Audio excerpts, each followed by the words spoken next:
This is a story of the time that my neighbor backed into my sister's car and then my boyfriend got in a screaming match with her mom. So in my family, we have 5 cars and we fit 4 cars in the driveway, and then I usually park out front. I have a really long, steep driveway, so it's kind of a hassle to get out of it, so sometimes my sister will park out front too. My dad would get annoyed if we did that though, because we would park too close to the mailbox and then the mailman wouldn't give us our mail. So my sister one day parked a little bit farther down, which, like I said, we've been doing that for years, so it wasn't anything different. We were still on our side of the street, but we were across the street from my neighbor's mailbox. And keep in mind, I don't have a narrow road. My road is very wide. So there is plenty of room for somebody to back out of their driveway without hitting somebody's car. So in the middle of the night one night, my neighbor and her friend rang the doorbell and said that her friend had backed into my sister's car. The girl's dad comes and said that he would pay for all the damage.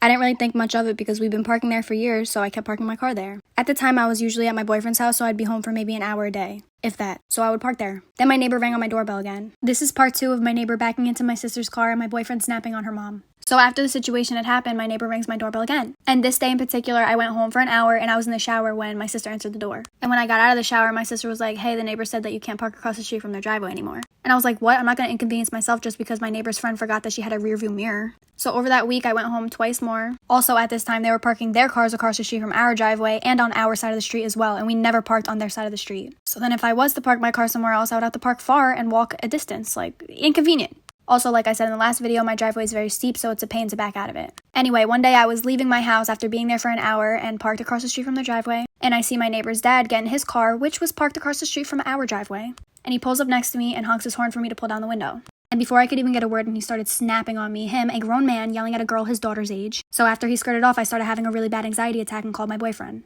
Neighbor backing into my sister's car and my boyfriend snapping on her mom. Make sure you stay tuned because I'm going to insert a clip of the actual argument that they had. So if you watched any of my past videos, you'll know that my neighbor, when we were younger, sexually abused me, and anything to do with her family or her in general gives me really bad anxiety. For years before I even walk outside, I check to make sure that nobody in her family is outside. So when her dad pulled up next to me and started screaming in my face, I had a really bad anxiety attack and I started bugging out. At first, my boyfriend wasn't answering, so I called my friend Mike and he was calming me down, and then I called my boyfriend and he was like, "Bro, he yelled in your face, bet," got in his car, drove to my house, and stood outside his car. So the wife ends up coming outside because she sees him staring at their house and walks out and goes, "Oh, you brought your little boyfriend here to intimidate me?" And I was like, "No, he did it on his own because of your husband." And the whole reason why my boyfriend even came to my house in the first place had nothing to do with the whole parking situation. It had to do with her husband disrespecting me. The argument took a nasty turn when she started coming for my life. In here. Listen to an adult for a change. You wouldn't have anybody listening to you. Do whatever I want. Yeah, that's right. That's your biggest problem.